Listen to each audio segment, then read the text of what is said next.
ठीक है ना। आप साइट पे गए हैं, आपको बहुत ज़्यादा टेक्निकल नॉलेज है, आप किताब का सारा चीज़ पढ़ के आ गए हो और साइट पे आके आप मतलब वहाँ पे टेप को ही नहीं पढ़ पा रहे हो, तो आप क्या करोगे वहाँ पे। कंस्ट्रक्शन साइट का सबसे बेसिक चीज़ होता है टेप पढ़ना, ठीक है ना। तो आप इसमें टेप में ये बताओ कि कौन सा ये रीडिंग क्या लिखा हुआ है, सबसे छोटा यूनिट कौन सा होता है, एमएम क्या होता है, एमएम इसमें कौन सा है, एमएम है। आइए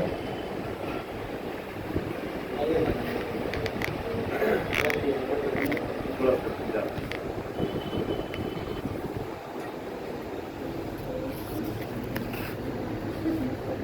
बैठ जाओ देखो कॉलेज के स्टूडेंट। तो सबसे छोटा यूनिट जो होता है वो एमएम होता है, ठीक है ना। उसके बाद क्या होता है, नहीं मीटर होता है, मीटर। उसके बाद किलोमीटर होता है, ठीक है ना। और अगर इंच में जाओगे तो सबसे छोटा यूनिट इंच होता है, फिर उसके बाद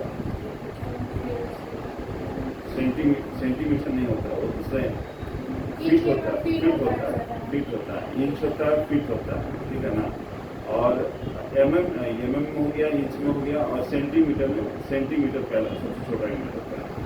तो अभी हम लोग इसमें पूछ रहे हैं कि आपको एक इंच कौन सा है,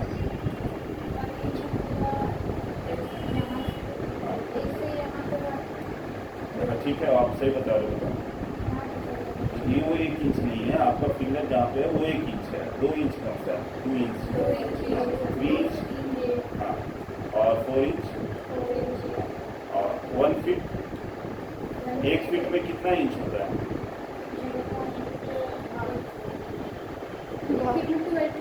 वैल्यू है इंच, वैल्यू। तो 1 फीट कहाँ है,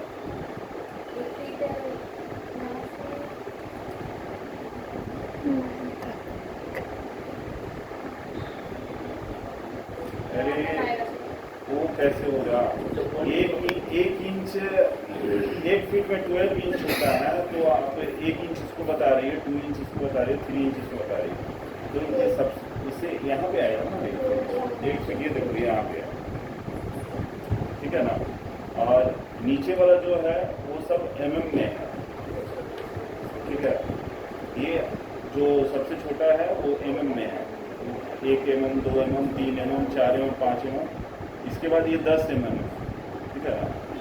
ये 20 mm है, ये 1 2 3 4, ये इसको इसमें बोल सकते हैं, क्या बोलते हैं, centimetre. 1 centimetre, 2 centimetre, 3 centimetre, 4 centimetre, 5 centimetre, 6 centimetre, 7 8 9 10।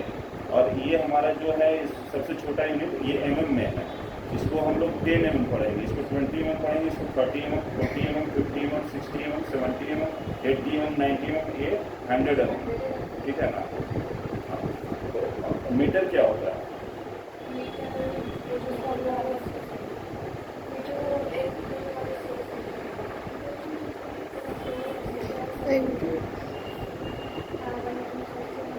इसमें मीटर का यूनिट क्या है,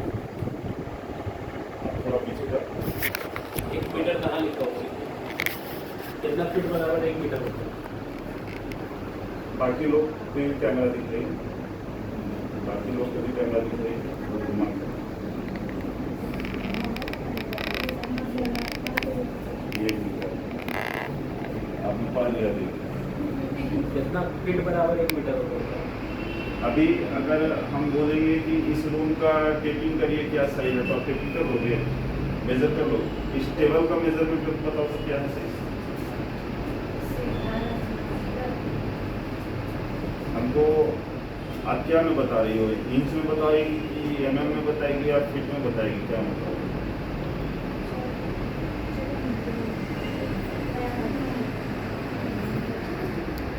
आप लोग भी आओ, आप लोग भी हेल्प करो।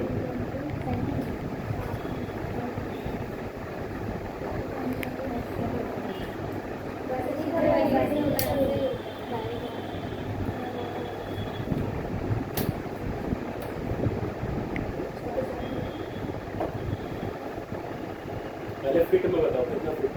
ज़्यादा नहीं, 4 पे पूरा सेम है। तो टेप सही से रखी हो।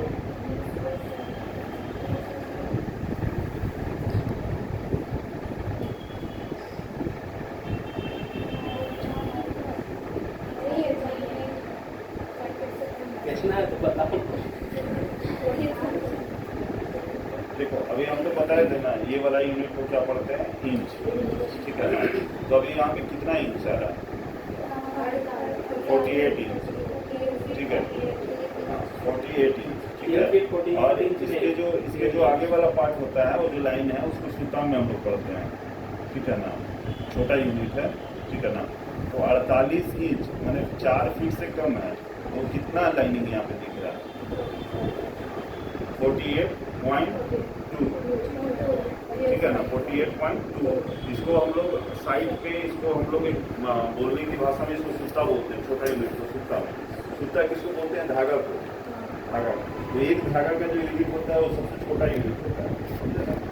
ऐसे पॉइंट में जाओगे आप 48.2, 40.1, 48.3, 48.4, उसको मिस्त्री लोग और लेबर लोग नहीं समझ पाता है पॉइंट में, तो उसको क्या बोलना है, सूता में। 48.1 सूता, 48.2 सूता, 48.3 सूता, तो वो समझ जाएगा, ठीक है ना। और उसके आगे जो आ रहा है वो 4 फीट आ रहा है। तो आप लोग ये सब बेसिक चीज़ है ना, इसको थोड़ा स्टडी कीजिए, ठीक है ना।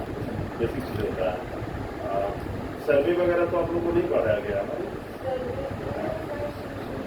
सर्वे है, सर्वे का क्या यूज होता है, क्यों हम लोग सर्वे करते हैं,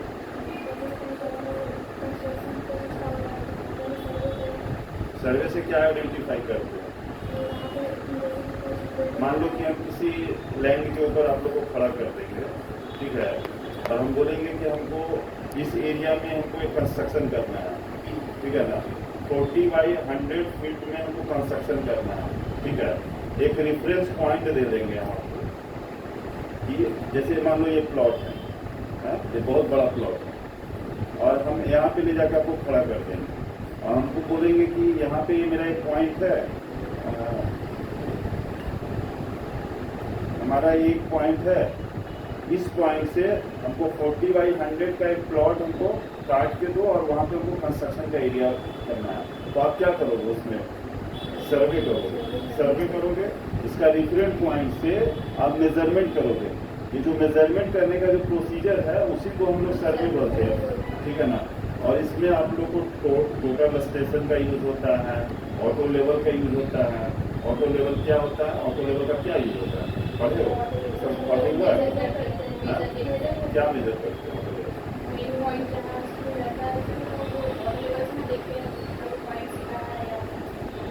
पॉइंट सीधा या लेवल चेक करते हैं, ग्राउंड लेवल, ग्राउंड का आपका जमीन up down up down up down होता है, तो उसको हम लोग ये से ऑटो लेवल से चेक करते हैं कि आपका ज़मीन का लेवलिंग क्या है। आप जिस लेवल पे खड़े हो सकता है आगे आपका जो ज़मीन है वो ज़्यादा हाइट है, चाहे ज़्यादा डाउन है, तो आप कैसे मेजर करोगे कि वो कितना डाउन है, चाहे कितना आप ऑटो लेवल से करेंगे, ऑटो लेवल से करेंगे। ऑटो लेवल एक इंस्ट्रूमेंट होता है, ठीक है ना, उस इंस्ट्रूमेंट को उसके नीचे ट्राइपॉड रहता है, देखिए नीचे जो स्टैंड लगा रहता है उसको ट्राइपॉड बोलते हैं, ठीक है।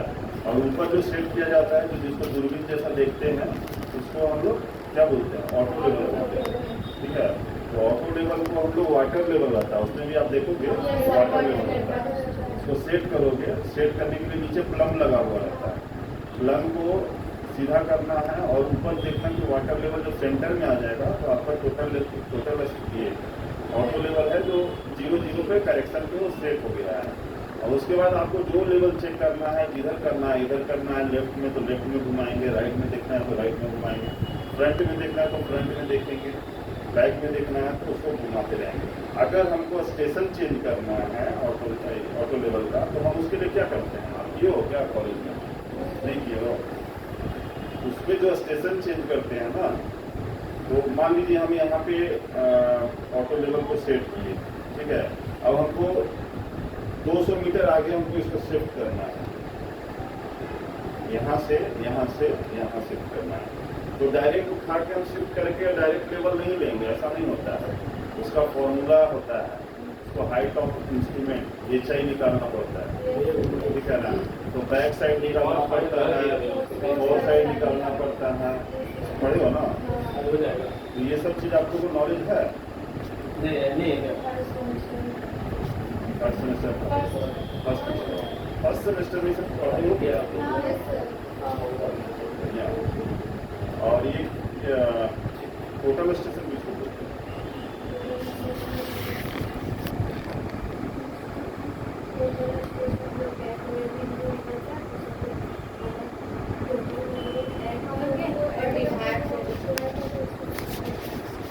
क्या यूज होता है उसमें? हम ग्राउंड क्या ग्राउंड पे उससे आइडेंटिफाई क्या चेक करेंगे उससे? मान लो कि हम इस एरिया को मतलब टोटल स्टेशन चेक करना रहेगा, तो हम यहाँ पे क्या क्या चीज़ चेक कर सकते हैं? उससे कोऑर्डिनेट चेक कर सकते हैं। कोऑर्डिनेट मान लो कि अब जैसे हमने आपको बताया था कि ये बहुत बड़ा ग्राउंड है और इसमें हम एक लोकेशन पे हमको एक प्लॉट को काटना है, तो इतने बड़ा एरिया में आप कहाँ जाकर प्लॉट को आइडेंटिफाई करोगे? हमने यहाँ पे तो एक मार्किंग कर दिया, अगर ये मार्किंग नहीं रहता तो कैसे आप सर्च करते हैं वहाँ पे? तो वो टोटल स्टेशन आपको बताएगा TS। TS के पास आपके पास कोऑर्डिनेट होगा। कोऑर्डिनेट किसको बोलते हैं? कोऑर्डिनेट नहीं जानते हो? हर चीज का एक कोऑर्डिनेट है। आप यहाँ पे बैठे हुए हो तो आपका एक GPS लोकेशन के थ्रू आपका एक कोऑर्डिनेट है यहाँ पे, कि आप इस लोकेशन पे आप किसी को भेजते हो, आप लोकेशन शेयर करते हो ना, तो क्या होता है वो एक कोऑर्डिनेट भेजते हो। कोऑर्डिनेट मतलब एक्स एक्सिस और वाई एक्सिस और जेड एक्सिस का एक कोऑर्डिनेट होता है, नहीं पड़ेगा एक्स एक्सिस वाई एक्सिस और जेड एक्सिस, उसी का कोऑर्डिनेट होता है। आप जिस लोकेशन में आप लोकेशन शेयर कर रहे हो तो आपका कोऑर्डिनेट वहाँ पे जा रहा है, तब वहाँ पे कोई आगे पहुँचेगा। और मान लीजिए कि हम किसी को एक्स एक्सिस का कोऑर्डिनेट देते हैं तो क्या आपके पास वो पहुँच पाएगा? मान लीजिए कि एक्स एक्सिस का 5 हम देते हैं, 5 फीट में देते हैं, इंच में देते हैं, कोई भी देते हैं, तो आपके पास कभी नहीं पहुँच पाएगा। जब तक आप उसका एक्स वाई और जेड नहीं देते हैं तब तक वो आपके पास नहीं पहुँचता है। कोऑर्डिनेट वही होता है। तो उसी के अनुसार से जो टोटल स्टेशन होता है वो पूरा कोऑर्डिनेट के ऊपर काम करता है। आप उसको कोऑर्डिनेट का डाटा दोगे कि हमारा प्लॉट का कोऑर्डिनेट ये है, किसी प्लॉट का कोऑर्डिनेट रहेगा, मान लो ये बहुत बड़ा प्लॉट, ठीक है। अब हमको यहाँ पे कहीं हमारा ज़मीन को खोजना है, हमारे प्लॉट को खोजना है, तो इतने बड़ी ज़मीन में हम एक अपने प्लॉट को नहीं खोज पाएंगे जब तक कि हमारा इसको चारों पॉइंट का कोऑर्डिनेट नहीं हमारे पास मिलेगा। वो 4 कोऑर्डिनेट आप दोगे टोटल स्टेशन को, तो वो आपका ज़मीन को खोज के दे देगा कि ये ज़मीन आपका यहाँ पे है, ये पूरे बड़े एरिया में। लैंड तो बहुत बड़ा बड़ा होता है, तो सर्वे कैसे करोगे? आपके पास कुछ डाटा वगैरह होगा ना, सर्वे करोगे। आपको हम आपके कॉलेज में आपको बोल दिए कि जाओ आप फील्ड में सर्वे करके आ जाओ, तो पूछना क्या सर्वे करना है, हमको कहाँ सर्वे करना है, किस चीज़ का सर्वे करना है, जाना कहाँ है, हमको कुछ डाटा दोगे तब हम जाकर सर्वे करेंगे। तो आपको एक डाटा मिलेगा, आप या तो आप एक प्रोफेशनल इंजीनियर बनोगे तो आपको एक डाटा मिलेगा, आप उस डाटा के थ्रू आप जाके किसी साइट पे काम कर सकते हो। अब कोई बिल्डिंग बनाता है, तो बिल्डिंग बनता है तो उसका बिल्डिंग का जो कॉलम का पोजीशन किया जाता है वो आप जैसे टेप से कर ही लेते हो, लेकिन एक्चुअल में वो उसका कोऑर्डिनेट होना चाहिए। हम ड्राइंग जब बनाते हैं तो ड्राइंग में उसका कोऑर्डिनेट निकलता है, और कोऑर्डिनेट आपको डाटा मिलेगा तब जाके आप टोटल स्टेशन से ले जाकर आप वहाँ पे कोऑर्डिनेट दोगे, तो वो पता लगेगा कॉलम नंबर ये यहाँ पे आ रहा है, कॉलम नंबर 2 यहाँ पे आ रहा है, कॉलम नंबर 3 यहाँ पे आ रहा है, कॉलम नंबर 4 यहाँ पे आ रहा है। तो वो जैसे जैसे कोऑर्डिनेट रहेगा वैसे वैसे वो अपना पॉइंट लोकेट कर जाएगा। तो कौन करता है? क्या? सर्वे इंजीनियर करता है। सर्वे इंजीनियर कौन करता है? सिविल इंजीनियर करता है। सिविल इंजीनियर का हर सिविल इंजीनियर का कुछ ना कुछ स्कोप होता है, मैंने अपना एक आपको इंटरेस्ट है कि आप सर्वे का काम करें, इनको इंटरेस्ट है कि हम डिजाइन का काम करें, आपको इंटरेस्ट है कि हम फील्ड का काम करेंगे, तो हर कोई अपना अपना एक स्कोप चुन लेता है कि हमको इस फील्ड में घुसना है। कोई प्लानिंग में घुसना चाहता है कि हम प्लानिंग करेंगे कैसे क्या होता है, ठीक है ना। तो आप लोगों को क्या क्या क्या प्लान कर रहे हो, क्या करना है? प्लानिंग करना है, कंस्ट्रक्शन में जाना है, बंद कर दीजिए। बंद कर दो।